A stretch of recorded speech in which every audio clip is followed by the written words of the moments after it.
नमस्कार इतिहास के विद्यार्थियों। इतिहास की ऑनलाइन क्लासेज की श्रृंखला में आपका फिर से स्वागत है। आज मैं आपसे बात करूंगा प्राचीन भारतीय इतिहास के उस मुख्य स्रोत के बारे में, उस मुख्य बिंदु के बारे में जो आपकी परीक्षाओं की दृष्टि से काफ़ी महत्वपूर्ण है और आपके सिलेबस का हिस्सा है। मेरी ये आज की विशेष कक्षा महाराजा गंगा सिंह विश्वविद्यालय बीकानेर के प्रथम वर्ष स्नातक इतिहास के प्रथम प्रश्न पत्र को ध्यान में रखते हुए बनाई गई है। बीए प्रथम वर्ष के विद्यार्थियों का प्रथम प्रश्न पत्र प्राचीन भारत का इतिहास, इस संदर्भ में मैं आपसे बात करना चाहूँगा। और आज हमारी चर्चा का जो मुख्य बिंदु होगा, जो टॉपिक होगा, उसका नाम है प्राचीन भारतीय इतिहास के स्रोत।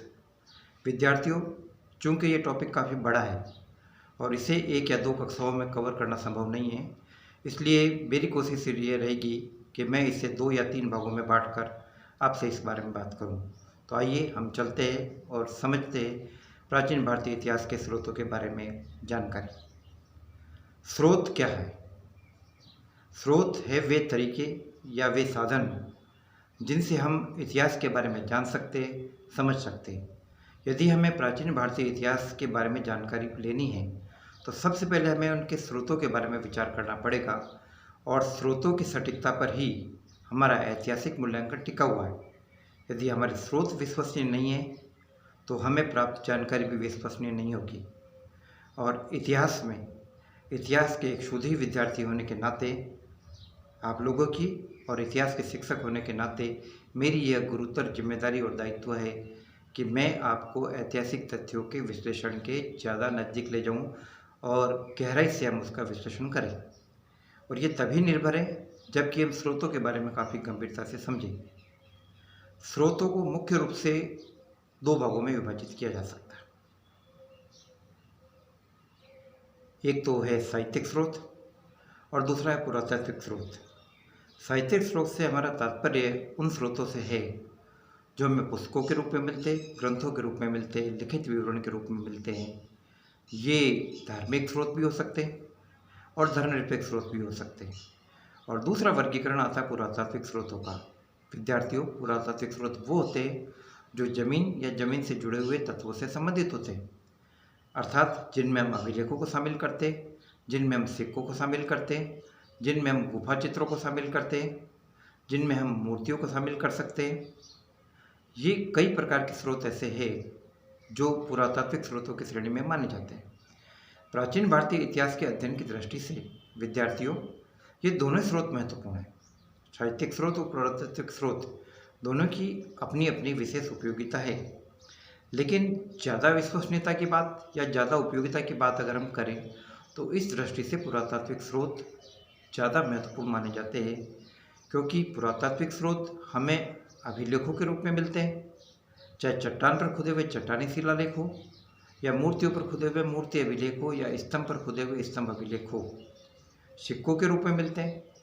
तो ये इस प्रकार की ऐतिहासिक सामग्री है जिनमें आसानी से हेर फेर, परिवर्तन या बदलाव नहीं किया जा सकता। और यदि इनमें ऐसा करने की चेष्टा की गई या की जाती है तो वो आसानी से पकड़ में आ जाती है। इस कारण चूंकि इनमें हेर फेर और बदलाव आसानी से नहीं किया जा सकता है, इसलिए स्रोत ज़्यादा विश्वसनीय माने गए, ज़्यादा पुख्ता माने गए। 100% सत्यता की बात मैं नहीं करता, क्योंकि 100% सत्यता एक ऐसी संकल्पना है जिसे इतिहास में हासिल करना लगभग काफ़ी मुश्किल कहा जा सकता है, क्योंकि इतिहास इतिहासकारों द्वारा निर्मित होता है और इतिहासकार सापेक्षिक होते हैं। जैसा कि प्रसिद्ध इतिहासकार E.H. कार ने कहा है कि ऐतिहासिक तथ्य गूंगे और बहरे होते हैं, historical facts are deaf and dumb. तो ये ऐतिहासिक तथ्य गूंगे और बहरे होते हैं और जिन्हें बुलवाने का काम इतिहासकार करता है। तो ये काफ़ी दृष्टि से इतिहासकार पर निर्भर करता है कि वो इन तथ्यों की किस प्रकार से व्याख्या करे।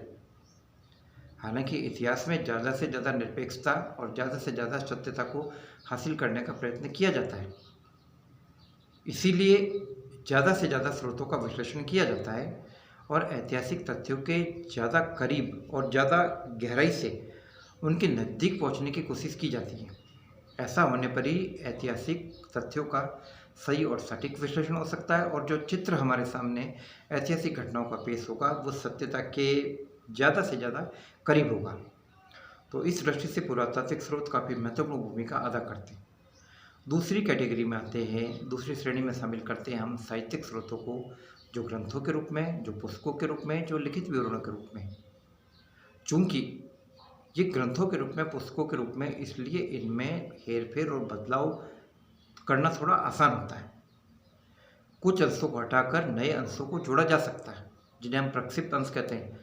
जैसे कि यदि हम ऋग्वेद का विश्लेषण करते हैं तो हमें ये पता पड़ता है कि उसमें काफ़ी अंश प्रक्षिप्त है जो बाद में जोड़े गए।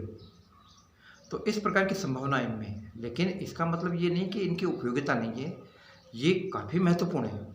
और ऐसा घटनाक्रम जहाँ पर कि पुरातात्विक स्रोत किसी प्रकार की जानकारी दे पाने में असमर्थ है, वहाँ पर साहित्यिक स्रोत ही हमारे मददगार होते हैं। और साथ ही साथ यदि कोई घटना ऐसी है जिसकी पुष्टि पुरातात्विक स्रोत भी कर रहा है और साहित्यिक स्रोत में भी उसका उल्लेख है, तो वो ज़्यादा महत्वपूर्ण हो जाती है। फॉर एग्जाम्पल, हमें पतंजलि के महाभाष्य और गार्गी संहिता के युग पुराण आदि साहित्यिक स्रोतों से जानकारी मिलती है कि पुष्यमित्र शुंग ने अश्वमेध यज्ञ का संपादन किया।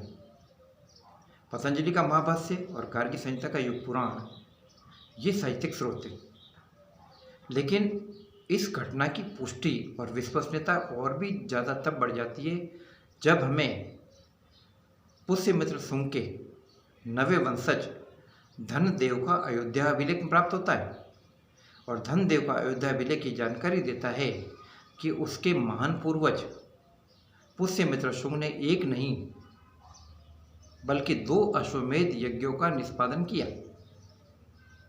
तो मैं यही कहना चाहता हूँ कि साहित्यिक स्रोत उन घटनाओं की पुष्टि करते हैं जिनका पुरातात्विक स्रोत उल्लेख करते हैं, और जहाँ पर पुरातात्विक स्रोत मौजूद नहीं है तो वहाँ पर हमें साहित्यिक स्रोतों का सहारा लेना पड़ेगा। ये बात अलग है कि उस वक्त काफ़ी सावधानी बरतने जाने की ज़रूरत है। तो हम इन्हीं 2 कैटेगरी में बांटकर आपको ये समझाने का प्रयत्न करेंगे कि किस प्रकार से प्राचीन भारतीय इतिहास के स्रोत प्राचीन भारतीय इतिहास के अध्ययन की दृष्टि से काफ़ी महत्वपूर्ण है और उनको किस प्रकार से समझा जाए। आइए सबसे पहले हम इस घटना के पृष्ठभूमि के बारे में बात करते हैं, जिसको हम कह सकते हैं ऐतिहासिक लेखन की संकल्पना, इतिहास लेखन की संकल्पना। यूरोपीय इतिहासकारों मैक्स मुलर और एल्फिंस्टन आदि का यह मानना था कि प्राचीन भारत के लोग पारलौकिक जीवन में ज़्यादा विश्वास रखते थे और स्वर्ग नरक की संकल्पना में उनका ज़्यादा यकीन करते थे। इसलिए उनका भौतिक जीवन की घटनाओं और क्रियाकलापों के प्रति ज़्यादा रुझान नहीं था, और इसी के कारण उनमें इतिहास बुद्धि का अभाव रहा और सही तरीके से वे इतिहास लेखन के प्रति गंभीरता नहीं दिखा पाए। तो इस संदर्भ में मैं ये बताना चाहूँगा कि यह एक पक्षीय विश्लेषण है। भारतीयों में कभी भी इतिहास बुद्धि का अभाव नहीं रहा। उन्होंने अपने अपने तरीके से ऐतिहासिक लेखन का कार्य किया। और मैं आपको बता दूं कि कौटिल्य के अर्थशास्त्र और छांदोग्य उपनिषद में इतिहास को पंचम वेद की संज्ञा दी गई, 5वां वेद कहा गया। इससे बड़ी क्या बात होगी भारतीयों के ऐतिहासिक ज्ञान के प्रति। उनकी पौराणिक वंशावलियों और नाराशंसिक गाथाओं में राजाओं की वंशावली मिलती है, और पुराणों में सृष्टि की उत्पत्ति, सृष्टि के निर्माण, सर्गश्च प्रति सर्गश्च वंशो मनवंतराणि च, जब ये बात की जाती है तो राजवंशों के इतिहास के बारे में बात की जाती है जो पुराणों से मिलती है। तो यह कहना बिल्कुल गलत होगा, और एक प्रकार से मैं ये कहूँगा कि अन्याय होगा कि यह कहा जाए कि भारतीयों में इतिहास बुद्धि नहीं थी। यह संकल्पना अलग है कि यूरोपीय इतिहासकारों के इतिहास की व्याख्या का तरीका, इतिहास के लेखन का तरीका, और भारतीय इतिहासकारों का, प्राचीन भारतीय इतिहासकारों के इतिहास का लेखन का तरीका अलग अलग था, और दोनों अपनी अपनी जगह समीचीन है। हम दोनों की आपस में तुलना नहीं कर सकते। जब भी यूरोपीय इतिहासकारों ने भारतीय इतिहास की व्याख्या करने की कोशिश की तो उन्होंने भारतीय इतिहास को अपने एक वैज्ञानिक इतिहास क्रम के दायरे में देखने की कोशिश की। उस क्रम में जिस तरीके से कि यूनानी इतिहासकार थ्यूसिडाइस ने, जिसको आधुनिक वैज्ञानिक इतिहास का जन्मदाता माना जाता है, उसने ये बात की, तो उस क्रम में रखकर तुलना नहीं की जा सकती। घटनाओं की विश्वसनीयता और घटनाओं की प्रासंगिकता युगों के संदर्भ में देखी जानी चाहिए। आप 2500 साल पुराने कालक्रम की घटनाओं की या उनकी पद्धतियों के विश्लेषण का तरीका आधुनिक युग के विश्लेषण के तरीके से तुलना करके नहीं देख सकते। तो इसलिए भारतीय इतिहासकारों में अपने अपने दृष्टिकोण के हिसाब से ऐतिहासिक घटनाओं के अध्ययन के प्रति काफ़ी रुझान था और उन्होंने इस दृष्टिकोण से उसको देखा। आइए सबसे पहले हम बात करते हैं साहित्यिक स्रोतों के बारे में। जैसे कि मैंने बताया कि साहित्यिक स्रोत वे स्रोत हैं, वे विवरण हैं जो हमें पुस्तकों के रूप में मिलते हैं और ग्रंथों के रूप में मिलते हैं और जो अलग अलग लेखकों द्वारा लिखे गए। इसके अंदर एक काफ़ी विशाल श्रेणी शामिल की जाती है। एक ऐसी श्रेणी जिसे हम मोटे तौर पर धार्मिक इतिहास और धर्मनिरपेक्ष यानी धार्मिक साहित्यिक स्रोत और धर्मनिरपेक्ष साहित्यिक स्रोत, इन दो भागों में बांटकर हम इसका अध्ययन कर सकते हैं।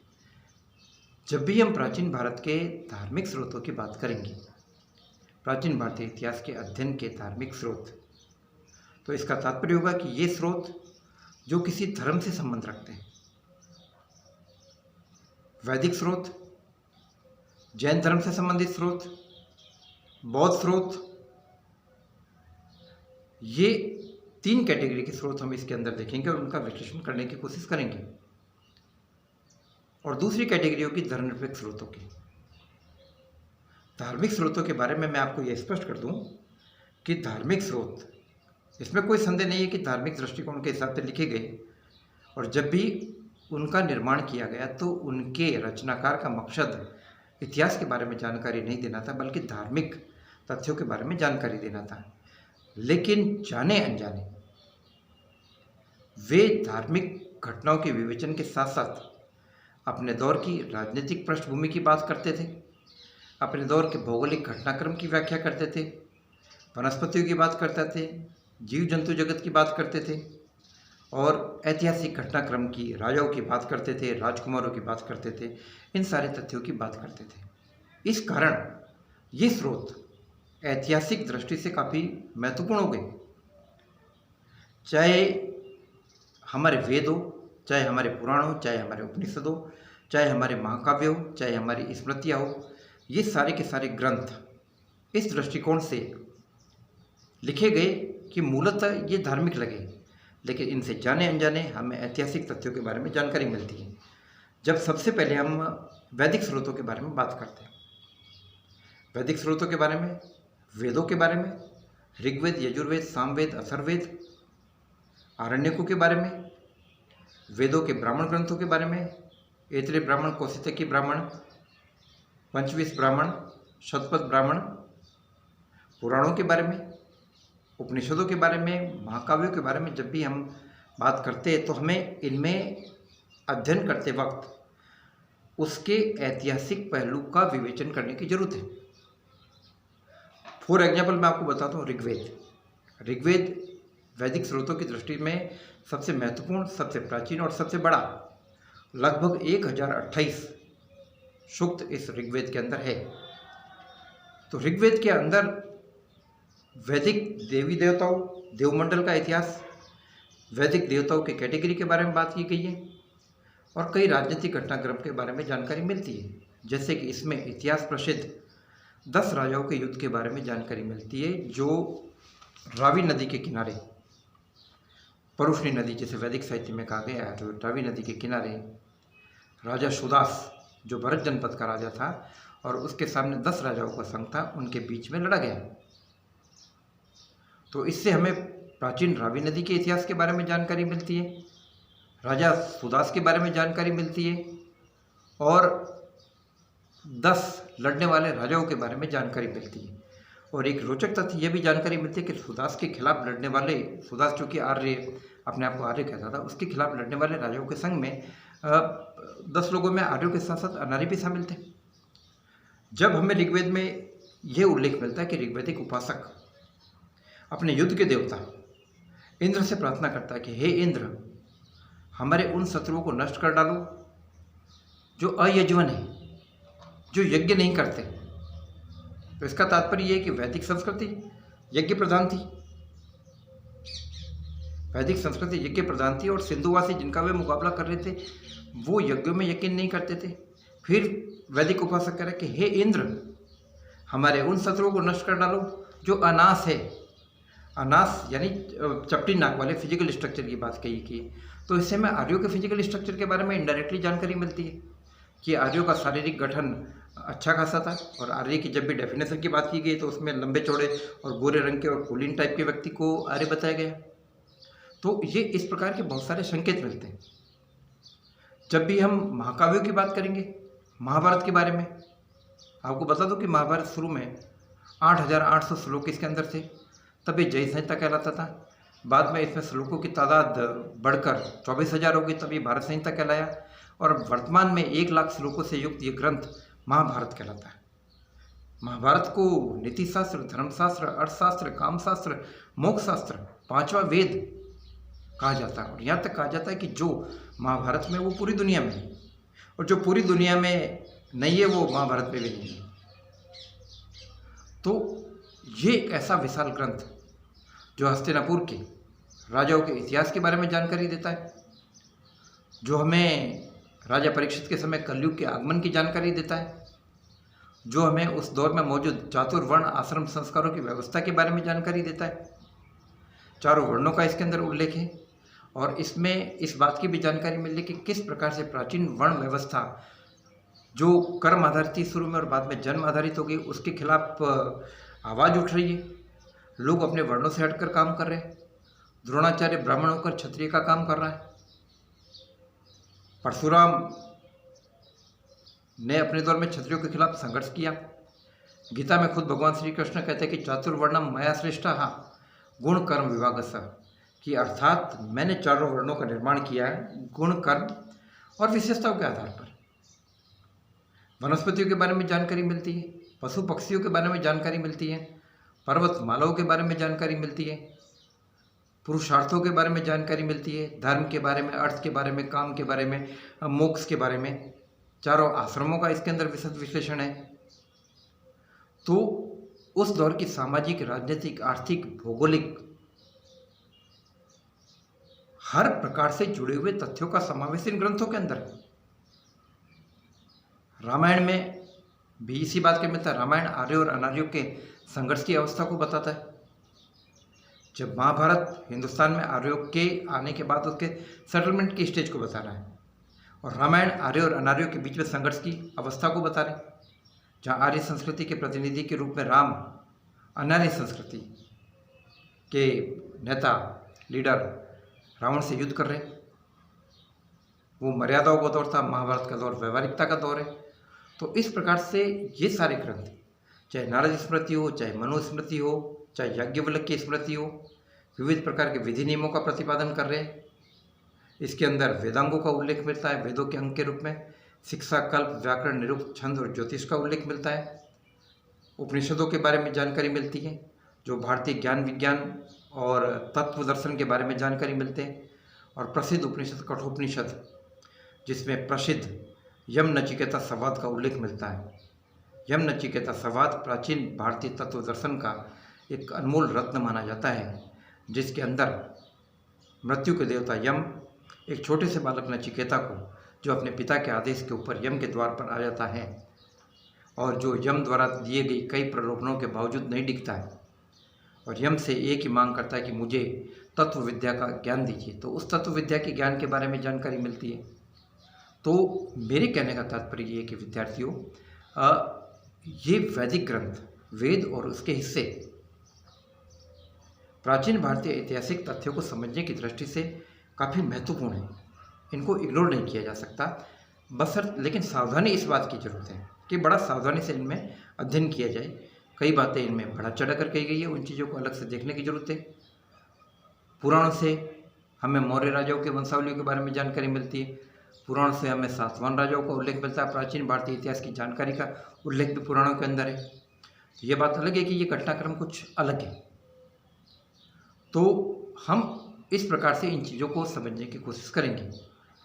तो विद्यार्थियों, अभी मैंने आपसे बात की प्राचीन भारतीय इतिहास के अध्ययन के जो साहित्यिक स्रोत थे, जिनको हमने दो भागों में बांटा मूलतः।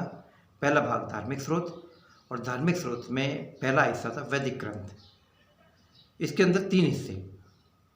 दूसरा हिस्सा बौद्ध ग्रंथ, वे ग्रंथ जो बौद्ध धर्म से संबंधित हैं। बौद्ध धर्म से संबंधित ग्रंथों को हम पिटक कहते हैं, और हमें 3 पिटकों का उल्लेख मिलता है, सूत्र पिटक, विनय पिटक और अभिधर्म पिटक। इसके पश्चात हमें बौद्ध उपासकों, जो कि बुद्ध और बुद्ध के अनुयायियों की श्रेणी में थे, उनके द्वारा लिखित ग्रंथों की जानकारी मिलती है। अंगुत्र निकाय का उल्लेख मिलता है, मध्यम निकाय का उल्लेख मिलता है, और बौद्ध ग्रंथ के एक हिस्से के रूप में भगवती सूत्र, जिसको हम उत्तराध्ययन सूत्र कहते हैं, उसमें हमें 16 महाजनपदों के बारे में जानकारी मिलती है। 16 जनपद जो 6ठी शताब्दी ईसा पूर्व के भारतीय इतिहास को जानने की दृष्टि से काफ़ी महत्वपूर्ण है।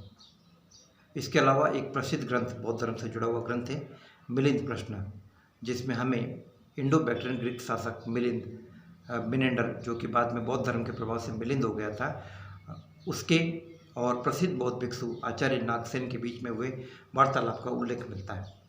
तो ये बौद्ध ग्रंथ भारतीय इतिहास को जानने की दृष्टि से काफ़ी महत्वपूर्ण है। इन तीनों निकायों में हमें एक पूरे घटनाक्रम का उल्लेख हमें देखने को मिलता है। भगवान बुद्ध के द्वारा अपने धर्म के प्रचार प्रसार के लिए जो यात्रा अभियान किए गए, जिस महाजनपद से वो निकले, उन महाजनपदों के राजाओं के नाम, रास्ते में पड़ने वाली नदियों के नाम, वनस्पतियों के नाम, पशु पक्षियों के नाम, उस दौर के लोगों के खान पान के तौर तरीके, इनके बारे में मिलने वाली जानकारी हमें प्रसिद्ध राजा, मगध के प्रसिद्ध राजा बिंबिसार का उल्लेख मिलता है। कौशल के राजा महाप्रसेनजित का उल्लेख हमें देखने को मिलता है। अजातशत्रु के बारे में जानकारी मिलती है। हमें ये भी जानकारी मिलती है कि उस दौर के अंदर श्रेष्ठी वर्ग कितना संपन्न था। हमें प्रसिद्ध श्रेष्ठी के रूप में श्रेष्ठी अनाथ पिंडक का उल्लेख मिलता है, जिसने कि जैतवन विहार बनाया, और जैतवन विहार के लिए उसने उस भूमि को खरीदने के लिए भूमि के ऊपर स्वर्ण के सिक्के बिछा दिए। जितने स्वर्ण के सिक्के बिछाए गए उतनी भूमि वो खरीद पाए। तो इससे हमें उस दौर के श्रेष्ठियों की संपन्नता के बारे में मिलता है। श्रेष्ठी चुंद के बारे में जानकारी मिलती है, गणिका आम्रपाली के बारे में जानकारी मिलती है, और ये भी जानकारी मिलती है कि किस प्रकार से बुद्ध ने अपने उपदेशों के माध्यम से, अपने सूत्र पिटक, विनय पिटक, अभिधर्म पिटक के माध्यम से तत्कालीन व्यवस्थाओं में किस प्रकार से सुधार की कोशिश की। इसी प्रकार से हमें दीपवंश और महावंश नाम के ग्रंथ भी देखने को मिलते हैं, जिससे कि श्रीलंका और आसपास के क्षेत्रों में अशोक के समय में हुए बौद्ध धर्म के प्रसार की जानकारी मिलती है। तो दीपवंश है, महावंश है, थेर गाथा है, थेरी गाथा है, परिशिष्ट पर्वण है, ये सभी बौद्ध दृष्टिकोण से लिखे गए, लेकिन इसके बावजूद वे उस इतिहास को जानने की दृष्टि से काफ़ी महत्वपूर्ण थे। तीसरी कैटेगरी में आते जैन धर्म, जो महावीर और उनके उपासकों से जुड़े हुए थे। बौद्ध साहित्य में उल्लेख ये भी कर दूं कि बौद्ध साहित्य में हमें 4 महासंगीतियों का उल्लेख मिलता है, और इन महासंगीतियों में बौद्ध धार्मिक ग्रंथों का संकलन किया गया। महायान बौद्ध धर्म के प्रसार की भी प्रक्रिया की हमें जानकारी मिलती है, और उस वक्त के इतिहास को समझने की दृष्टि से महत्वपूर्ण है। यही बात हम जैन ग्रंथों के बारे में कह सकते हैं। जैन ग्रंथ, जिनको हम आगम साहित्य कहते हैं, काफ़ी महत्वपूर्ण ग्रंथ थे, प्राकृत भाषा में लिखे गए ग्रंथ थे। 6ठी शताब्दी ईसा पूर्व के इतिहास को समझने की दृष्टि से काफ़ी महत्वपूर्ण ग्रंथ है। इसी प्रकार से हमें हेमचंद्र द्वारा लिखित परिशिष्ट पर्वण, जयसिंह सूरी द्वारा रचित कुमारपाल भूपाल चरित्र, जिनसे हमें उस दौर के गुजरात के राजाओं के इतिहास के बारे में जानकारी मिलती है। इसी प्रकार से हमें जैन ग्रंथों से पता पड़ता है कि किस प्रकार से मौर्य सम्राट चंद्रगुप्त मौर्य अपने जीवन के अंतिम वर्षों में, जब उसके समय में 12 वर्ष का भीषण अकाल पड़ा, तो जैन साधु भद्रबाहु के साथ किस प्रकार से कर्नाटक में उस स्वर्ण बेलगोला की तरफ चला गया। तो कहने का मतलब ये है विद्यार्थियों, चाहे वैदिक स्रोत हो, चाहे बौद्ध स्रोत हो, चाहे जैन धर्म से संबंधित स्रोत हो, या किसी और भी आइडियोलॉजी से संबंधित स्रोत हो, मूलतः ये उस धर्म के दृष्टिकोण के हिसाब से लिखे गए, लेकिन जाने अनजाने ये उन ऐतिहासिक तथ्यों के बारे में भी महत्वपूर्ण रूप से जानकारी देने में काफ़ी मददगार होते हैं। तो अभी मैंने आपसे चर्चा की प्राचीन भारतीय स्रोत, इतिहास के अध्ययन के स्रोत भाग प्रथम।